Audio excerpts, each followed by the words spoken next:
Hey everyone, thank you so much for joining. I'm Gerard from AutoLeap, and I'm excited to introduce our speaker, Paul Ackerman from AutoIgnite Management. About Paul, he's a seasoned veteran of the automotive repair industry, having worked for dealership, franchises, multiple independent repair shops, and brings over 15 years of experience. I'll let Paul introduce himself.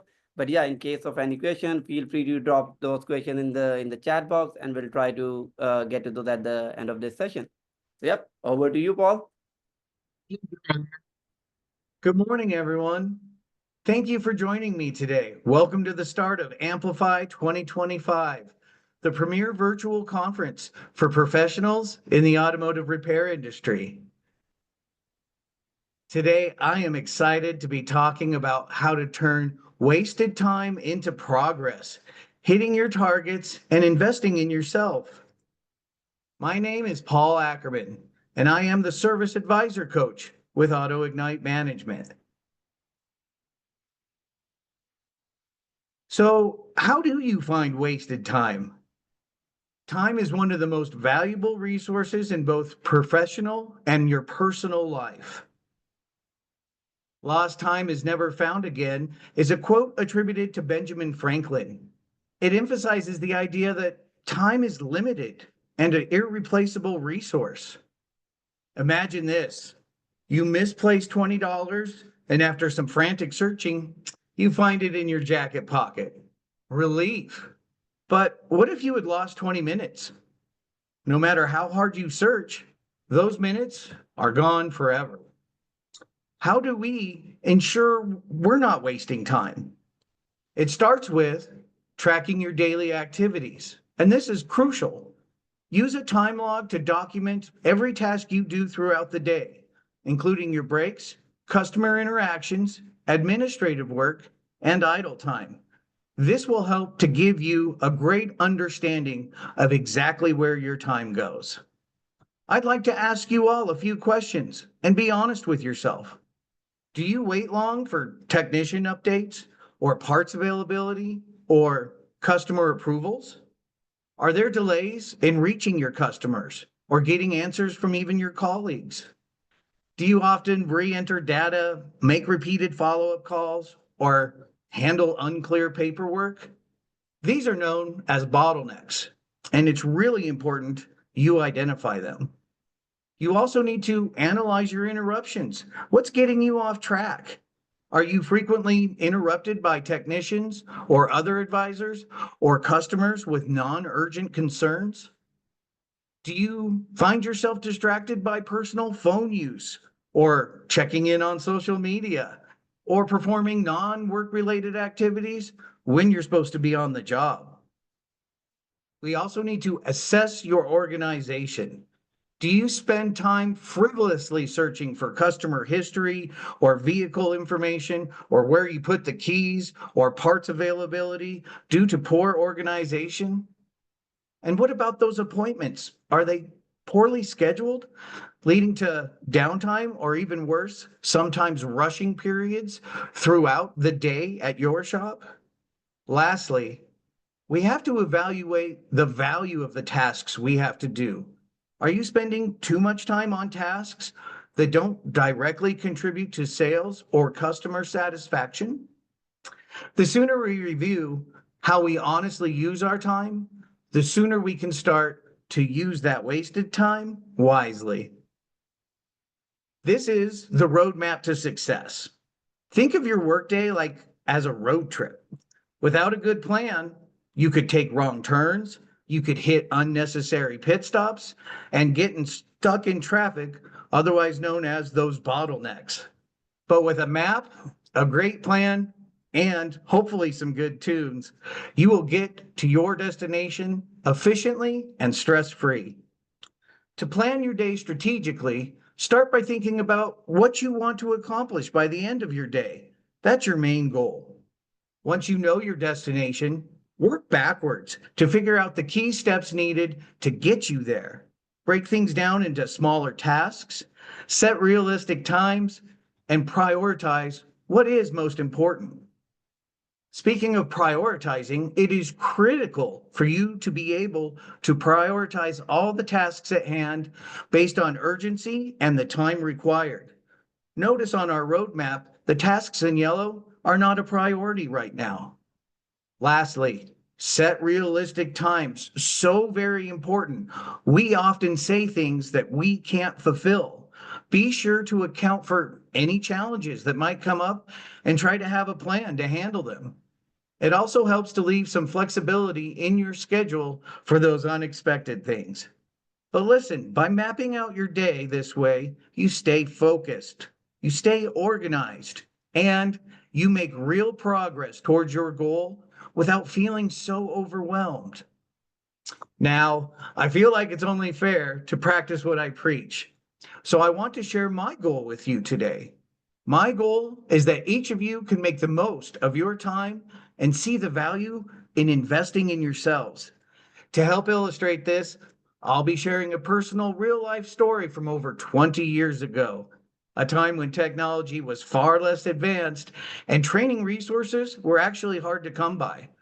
I'll walk you through the challenges I faced and what I learned from those experiences.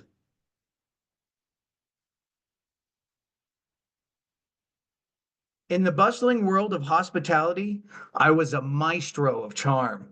With a smile that could melt the frostiest customers and a knack for not just remembering names, but how each guest took their coffee, I had spent over a half a decade navigating the chaotic dance of five-star hotels and fine dining restaurants at ski resorts. If there's one thing I knew, it was people. At that time, I was a hospitality guru, an expert in smooth talk, and I ran the desk of a luxury hotel with precision. I could calm the angriest of guests by listening intently and with a well placed apology and sometimes a complimentary breakfast. I could make their problems disappear. I honestly thought I would be working in the hospitality industry forever. But life had other plans. I got married, and within a year, my new family traded the snowy peaks of the Colorado Rockies for the desert landscapes of Arizona. We swapped frozen water for the refreshing waves of Lake Powell. The move itself was smooth, but the shift in my career path, that was a big surprise. One day while flipping through the local paper, I came across an ad for an automotive repair shop looking for someone with a knack for customer service. Ah, before I knew it, life had steered me straight into the world of service advising at a family owned independent repair shop. To say I felt like a fish out of water would have been an understatement. Being trained properly for your new job? Completely overrated, am I right? My first week was a comedy of errors. I knew next to nothing about cars other than how to drive them and that they needed gas and insurance. When a customer came in and mentioned a strange noise coming from the rear differential, I nodded knowingly and assured them we'd get that rear noise taken care of right away. As far as what a differential was, well, I figured it had to be something important located somewhere between the front and back bumpers. My first month was a crash course in automotive survival. It was baptism by oil, I tell you. I was introduced to an army of mechanics, all of whom seemed to speak in a dialect consisting entirely of strange acronyms and guttural sounds. Yeah, the TPS is throwing codes, but it could be the MAF or maybe a problem with the PCM. I nodded solemnly, jotting down the letters like I was solving a crossword puzzle. The mechanics I worked on, they caught on quickly. They looked, they took to leaving helpful little notes on work orders, explaining things in the simplest possible terms with very funny cartoon drawings. For the next few months, I became the master of deflection because what I lacked in technical knowledge, I made up for with the kind of customer service you could not teach. When an elderly customer came in ranting about her check engine light, I listened intently, nodding in all the right places, and I even offered her a cup of coffee before gently explaining that we would evaluate and test those pesky lights. I tell you what, by the time the car was fixed, I had practically been adopted by her. The next visit warranted her bringing cookies not just for me, but for the entire shop staff. Whenever a customer asked me a technical question, I would employ one of my trusted tactics. The thoughtful nod, that is interesting. Let me confirm with my technician and I'll get back to you. The reassuring smile, ha, don't worry, we see this all the time. Happens to the best of us. We'll get to the bottom of this. And lastly, the classic diversion. I'm really not quite sure what's going on yet, but my technician did mention you could use an oil change. Would you like me to get that taken care of while you wait? Slowly but surely, I began to absorb the knowledge, though. I had to watch the mechanics work, and I asked a million questions. Before long, I could confidently explain all the reasons why someone's brakes were squealing and why that check engine light what to ignore was a horrible idea. At first, I tried to fight the insanity, clutching to my clipboard like a life raft and scheduling appointments with the same precision I had known existed at the hotel. Oil change at 9, brake job at 10:30, check engine light testing at noon. Sounds pretty easy, right? Ha! By 11 a.m., I was already drowning. The brake job turned into a full-blown rotor replacement, which was, now that I know, how I should have sold the job in the first place. And the lube technician had disappeared for a smoke break, and the vehicle was still in the shop. And that check engine light jobber, well, that car was still parked right where the customer left it because I had forgotten to tag the keys. And those keys were currently having a lovely vacation at the bottom of a pile of papers on my desk. Things needed to change, or I would not just struggle, I would most certainly fail. I used to catch myself repeating the same tasks over and over and not always efficiently. My approach with customers was all over the place. When working with technicians, I often had to circle back for more details to make sure I fully understood what was needed. I thought, what have I done to myself? That experience was a turning point for me. What had happened that morning of the brake job was honestly a terrible moment for me. The technician did tell me that the brake pads were nearly worn out, but didn't mention anything about the rotors. And when I called the customer to explain the situation, I had to break the news that the rotors were stress cracked and needed to be replaced. Now, this made the customer feel caught off guard, almost like we were trying to upsell them unnecessarily. And on top of that, I had to explain we couldn't even put the car back together safely without replacing the rotors. A conversation that could have been much smoother if I had all the information for the start. I realized that my lack of a consistent approach wasn't just affecting shop workflow, it was honestly impacting my ability to build trust with my customers. Determined to improve, I began using scripts to explain recommended services and the consequences of declining them. I learned to confidently and consistently walk my customers through the inspection results, making sure they fully understood what was going on with their vehicles. I'm telling you, implementing scripts and standard operating procedures was a real game changer. They gave me clear step-by-step guides for everyday tasks, reducing guesswork and saving me time, not just for me, but for the technicians as well. And when I followed a script, I could gather all the necessary information quickly, communicate those repairs clearly, and build trust without getting sidetracked. My technicians also benefited from that standard operating procedures because now they had a clear process to follow, reducing mistakes and preventing comebacks.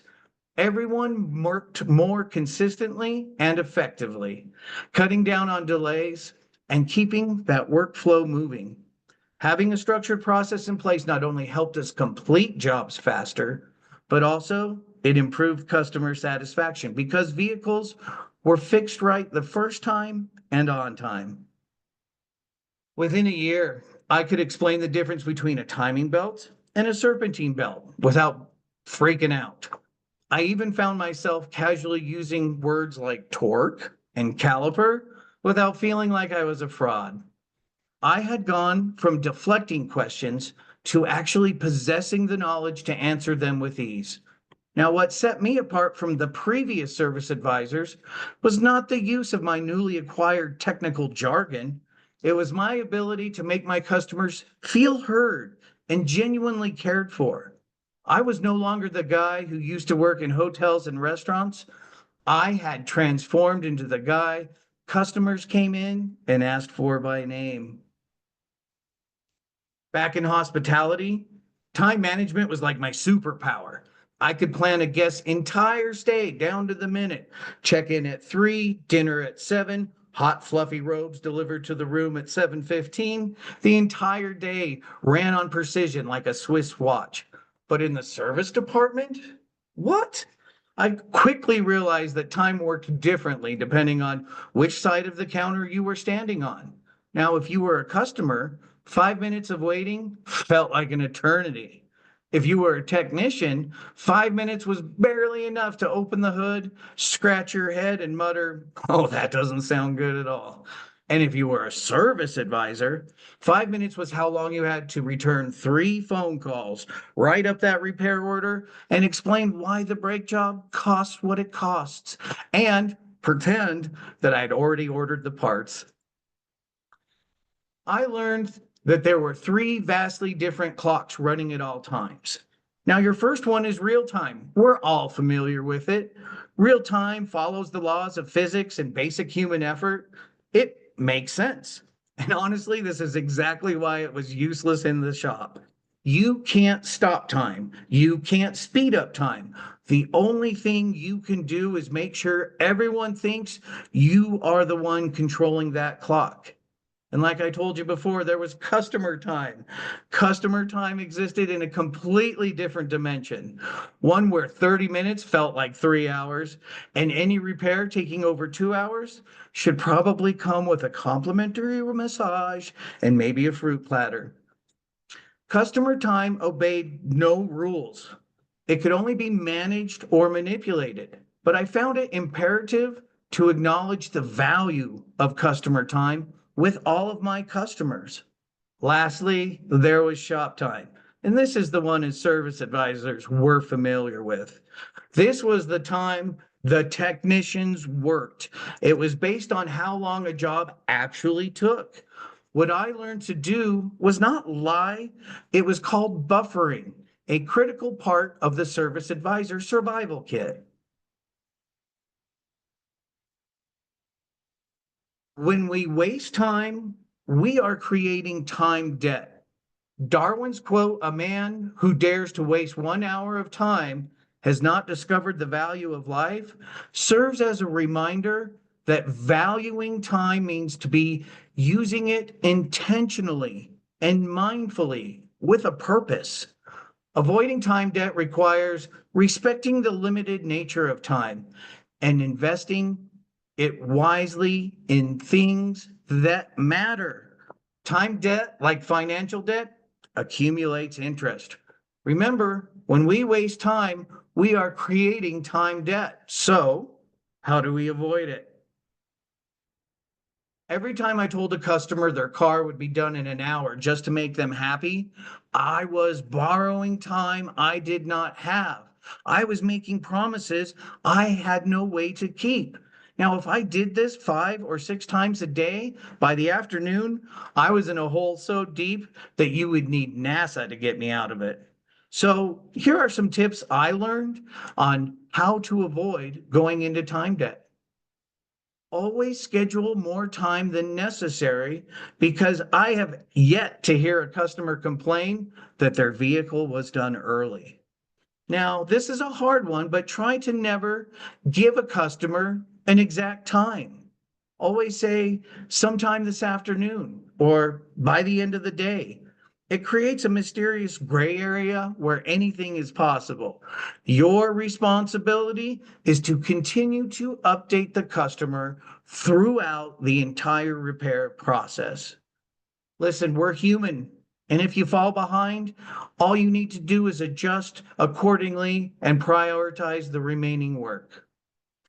So after that, I learned to manage the customer's expectations instead of the technician's speed. It was not long before I realized that service advising was not just about understanding cars. I was part-time therapist, sometimes listening to customer problems that had absolutely nothing to do with their vehicle repairs.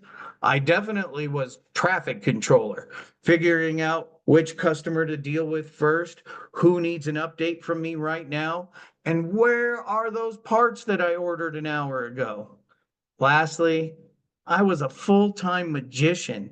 In my early days of service advising, it was pure magic how we were able to function daily as a successful business. My desk had become mission control, and my performance was the key to the success of our daily mission. Eventually, I developed my own secret weapon for organizing vehicles and their status in the shop. I called it Sticky Note Tetris. I covered every available surface on my desk in color-coded post-it notes, and by noon, I'm telling you, my desk looked like an abstract art exhibit. But somehow it worked for me. And the best part, those little sticky notes double as makeshift shields. Whenever a customer started going off about a car not being ready, I would solemnly peel a note and say, I was just about to check on that, Mr. Johnson. Nobody ever questioned me because I made the customers feel like they were always the top priority. I soon discovered a problem with my system, however. I was honest up to myself about the amount of time I was taking to work my own system. And heaven forbid a strong wind would come in and wreck my organization system. I started to panic every time the door of the shop opened. So, after taking some time to review my strategy with the use of sticky notes, I improved on that process. Using my sticky notes on what's called a priority square became a much more simple and effective way to stay organized in my busy shop instead of just this unorganized mosaic mess on my desk. Think of a priority square as a 4-section grid where you sort tasks based on urgency and importance. You can write each task on a sticky note and place it in the right section. The upper left one is where the urgent and most important jobs go, while less critical ones go in the different squares around the priority square. This makes it easy to see what needs immediate attention and what can wait. Plus, sticky notes are flexible. You can move those around the priority square as your priorities shift throughout the day, keeping my prioritized tasks organized. It's a visual, hands-on way to help me stay organized and make sure the important work always gets done first.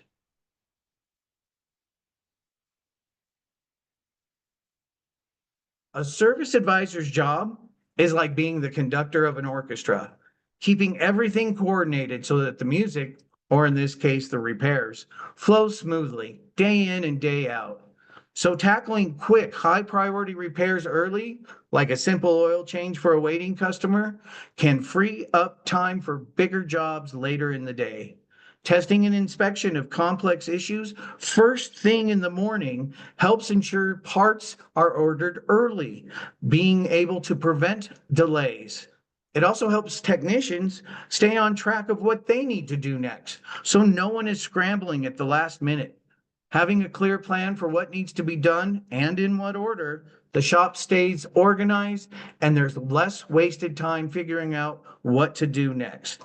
Here are some smart time management can help your job be easier and keep your customers happy. You've got to streamline your communication because no one likes playing phone tag. I didn't have these in the day, but use your digital vehicle inspections to eliminate long explanations. Those videos, those photos have a bigger impact than anything else you could say. Use messaging platforms to cut down on having to run back and forth to the back of the shop. Use alarms for reminders because honestly, your brain has enough to juggle every day. Setting alarms so you don't suddenly remember a deadline at 3 a.m. Use digital scheduling tools to avoid endless phone calls. Here's a good one: pre-written service recommendations. It helps you to save time by having templates ready for common repairs, often referred to as canned jobs. These are jobs you write up often, like alignments or oil changes or fluid services. Having these pre-written helps save you time. Improve your workflow handoffs. Avoid the wait, what was I supposed to do again? It is critical that we write down detailed service notes to minimize the back and forth, not just between advisors and technicians, but between our customers and the advisors. On the work orders, there's room for digital work order notes. It keeps everyone on the same page and keeps the information in one place. Lastly, and this is a very valuable tip, you need to assign jobs based on the technician expertise for faster, better results. It's frustrating to have your most knowledgeable, most well-paid tech to be performing oil changes. Listen, I quickly learned that people don't mind to wait, but what they do mind is feeling forgotten. You could leave a customer sitting in the waiting room for 3 hours, as long as you checked on them every 45 minutes and gave them some sort of an update. And I'm telling you, even telling them I have no news is still an update. Showing that I valued the customer's time by staying in touch with them throughout the repair process was the best way I could show my appreciation for them and that I valued their time. So it had been another chaotic day, and my desk covered in sticky notes, just scattered everywhere. Repair orders were piled up, and it felt like the phone was just ringing off the hook. I hurriedly was sifting through some papers, trying to find the right information with a customer I had on the phone, and Mike, one of our senior technicians, walked by. He glanced at my desk, smirked a bit, and said, "Looks like you're wrestling a few too many gremlins there." I chuckled. I was embarrassed. I was like, "Yeah, Mike, it's been one of those days. I'm trying to keep up, but I feel like I'm just running in circles." Mike leaned. Sorry, I apologize. I lost my slide. There it is. Okay. Mike leaned against the door frame and said to me a story that I wasn't expecting. He says, when I first started as a tech, my bay was a mess. Tools everywhere, parts laying around. I kept wasting time hunting for the right wrench or double checking my parts. And I honestly thought I was busy, but really, I was just unorganized. Then an old timer tech pulled Mike aside and had told him, if your bay's a mess, your head's a mess. Now, Mike at first shrugged this off, thinking it's not really relevant. But the more he thought about it, the more he realized that older tech was right. So I asked Mike, I was like, Mike, what changed for you? And I remember Mike giving me a birthday size smile. And he said, I started keeping my tools organized. I double checked my parts before I started the job. I made sure I had everything lined up before I even pulled in the vehicle. And guess what happened, Paul? My efficiency shot up. My comebacks went down and I stopped stressing so much. I know the customers were happier because I got their vehicles done faster and correctly. Organization didn't just help me, it actually helps everyone around me. I couldn't help but look at the madness on my desk and I did laugh. I thought, Mike, I need to borrow a bit of that wisdom. And he said, if it worked for me, it can work for you. Organization isn't just about being tidy, it's about respecting your time and everyone else's. Now, that conversation stuck with me to this day. The next day, I went in and I started tidying up everything, setting up a system for tracking orders, organizing my workspace. And I too realized the more I embraced it, having a clean and organized workspace, the smoother my days became and the easier it was to stay on top of things. Admiring my clean and organized workplace, I asked myself, what else is it that I'm doing that I probably could be doing better? Reviewing and improving your processes in your repair shop can make an enormous difference in how effective you are as a service advisor. When everything runs smoothly, you spend less time fixing mistakes and more time helping your customers and keeping everything on track and dreading when it's not going to stay on track. To avoid feeling behind for the next day, I started making a habit of being more proactive in preparing for the next day. By wrapping up the day's events, I would take a few minutes to review the schedule, check on parts availability, maybe even order up necessary parts that I knew were critical to repairs we were scheduling tomorrow, and plan out the technicians' assignments based on what they didn't get done today and what the future workload looked like tomorrow. I'm telling you, taking a few minutes today to look at tomorrow is a simple step that helped me start each morning more organized and ready to go rather than scrambling to catch up. Now, another great way I learned to manage my time better was by following up with my customers on previous declined repairs. Just because a customer said no before doesn't mean they're not still considering it. A friendly check in to remind them why the work was important showed that I genuinely cared about their vehicle's health.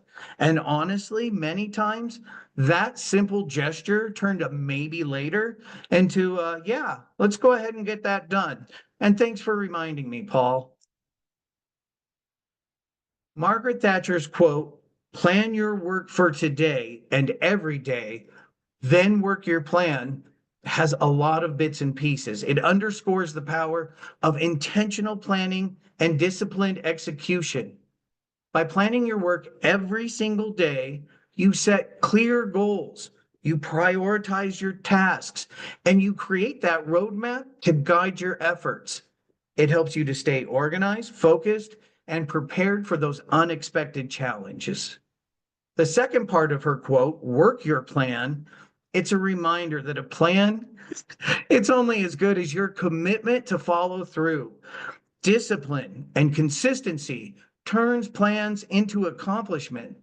This approach minimizes wasted tasks, it reduces your stress, and helps maintain productivity for everyone in your shop. Instead of reacting to distractions or uncertainties, you proactively take control of your day. In the long run, this habit builds confidence. It boosts your efficiency and leads to greater success in both your professional and personal life. Adding these small steps to my daily routine not only helped me book future appointments and ensure the right parts were ready at the shop, but it also showed my customers that I was committed to the ongoing care of their vehicle. It was about working smarter, not harder. Warren Buffett has a very famous quote about the best investment is in yourself. However, I wanted to have a famous quote, so I modified his a little bit and I did make it my own. My quote is about having confidence in your abilities to be the reason you should continuously invest in yourself. Invest in yourself. You are worth it. When you take the time to grow personally and professionally, you improve your performance, you increase your job satisfaction, and that can also open doors for future opportunities to you. It truly is all about working smarter, not harder, to create a positive experience for yourself, the joy of the work, and for your customers, the service that you give them. It's important that we take time to read books in this digital age.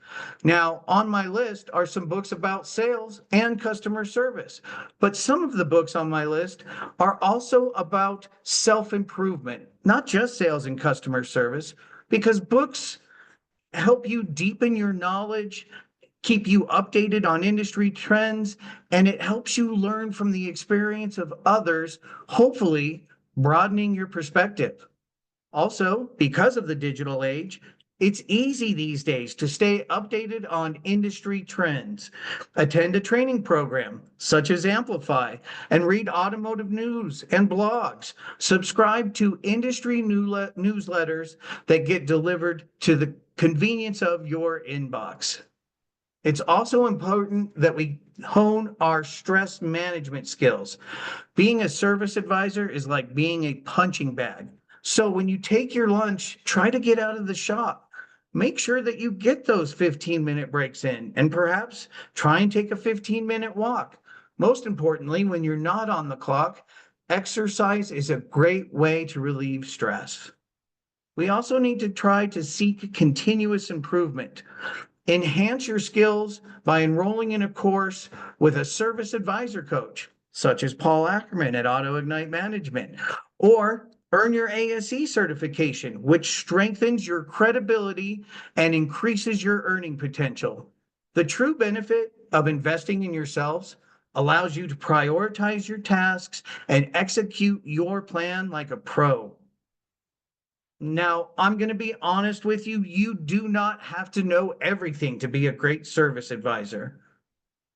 You just need to know how to listen because the good Lord gave us two ears and one mouth, meaning we should listen more than we talk. And being a great service advisor means you've got to hit your bullseyes on all your targets on a daily basis. And most importantly, you've got to be able to look someone dead in the eye, show empathy for their issue, and say, you picked the right place to come for help. What is it I can do today to help you? Now, listen, managing time at work is great, but what about life outside of work? The skills you use on the job, planning, prioritizing, and time efficiency can help you in your personal life as well. Want to start a new hobby, spend more time with the family, or just reduce stress? It all comes down to using your time wisely. You have to take care of yourself. No one else can do this for you. Being a service advisor is demanding work, requiring you to juggle customer expectations and be present to address the customer's needs. It's a fast paced environment, sometimes long hours and constant problem solving. It can take a toll if you don't prioritize your well being. You've got to take breaks when needed. Get out of the shop, clear your head, get some fresh air. Try to get out of the shop for lunch if you can. Fuel your body with nutritious food, not just junk. And most importantly, drink a ton of water. Make self care a priority by managing your stress, setting boundaries, and maintaining a healthy work life balance. A positive attitude is everything. It makes you feel resilient. It makes you unstoppable. Find time to recharge outside of work. Remember, the better you take care of yourself, the better you can serve your customers and find success in your role. How important is your mental and physical health? Well, the problems that we're seeing in the United States are increased obesity, diabetes up exponentially, and higher health insurance premiums throughout the United States. There was a wellness study that investigated the impact of a corporate wellness program and worker productivity using a panel of objective health and productivity data from over 100 workers in 5 different laundry plants. This study suggested with social responsible health policies doesn't only improve employees' well-being, but it also enhances your operational productivity. Now, this was a study done in 2016 by ResearchGate, and here are a few of the key takeaways. Employers saw a 10% increase in productivity when their employees were healthy and their health improved. The overall results of this study showed that employee health severely matters to not only performance, but the job satisfaction and the longevity of wanting to perform the job.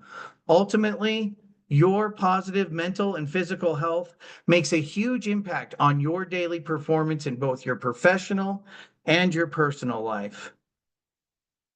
You got to connect with your customers. People brought in donuts and cookies and other sweet treats, even homemade food, just for me giving them help and honest answers. I wasn't always sure if they were trying to kill me with diabetes or genuinely show their appreciation. But listen, cars, they're confusing, they're complicated. People, they're impatient and complex. And time, we talked about it, time was unpredictable. I found out that I was built for this career. I had found passion in a career I never imagined I would have chosen. I had built a successful career out of blending customer service with automotive expertise. And to be honest with you guys, I would not have traded it for the world. Listen, treat people well, communicate clearly, manage your time wisely, and never underestimate the power of a complimentary coffee in that lobby.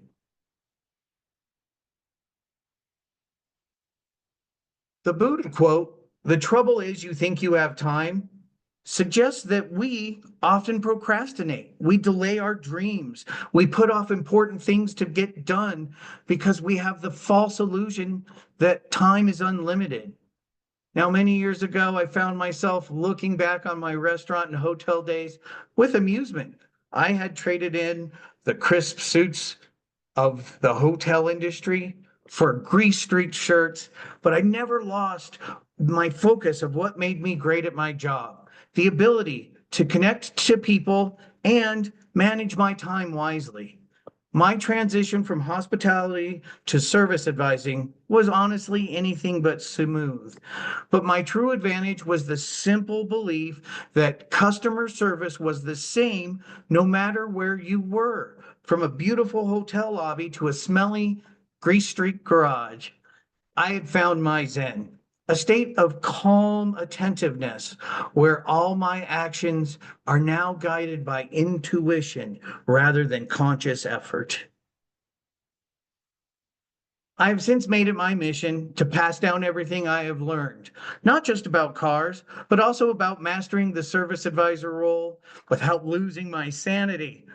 I equip my clients with actionable targets to help them steer clear of the trial and error crash course I endured.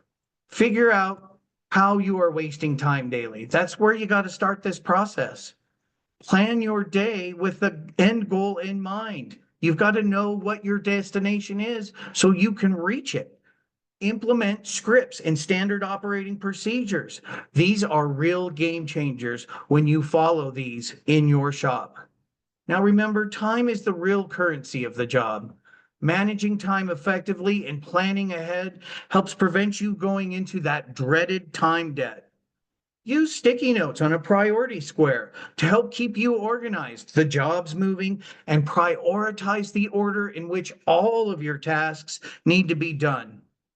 When you focus on the most important or urgent tasks first, you avoid bottlenecks and, best of all, keep your customers happy. Here's a few more additional targets for you to hit. Getting your customers to drop off their vehicle, which allows your technicians to have the required time to perform their jobs correctly, is very important. First, you show your customers that you do value their time. And if you do that in return, they will give you their time and the time required to get the job done. Do not promise a car will be ready at a specific time. Promise you will keep them updated. Be proactive about the next day. This gives you the best chance of success tomorrow. Follow up on those previous declined repairs. This shows that you're continually interested in the vehicle care plan for your customer and also gives you the advantage to schedule future appointments. Investing in your own growth is the most valuable investment you can make. If you can hit all of these targets with accuracy, you too will become a time management superhero. Thank you all so much for taking the time to join my session today. As I mentioned earlier today, time is valuable, and I genuinely appreciate your time and your choosing to spend it with me this morning to learn more about managing time effectively and the importance of investing in yourself. I hope you were able to take away a few good gold nuggets of wisdom. If you would like a copy of our presentation, please feel free to email me directly or reach out to Amplify after the conference has concluded. Enjoy the rest of Amplify 2025, and thank you all once again for spending your valuable time with me today. Yep. Thank you, everyone. And thank you, Paul, for sharing your personal experiences and valuable insights with us. That's all from our side here, guys. But we have more sessions starting soon. So head over to the auditorium and join our next sessions. Thank you.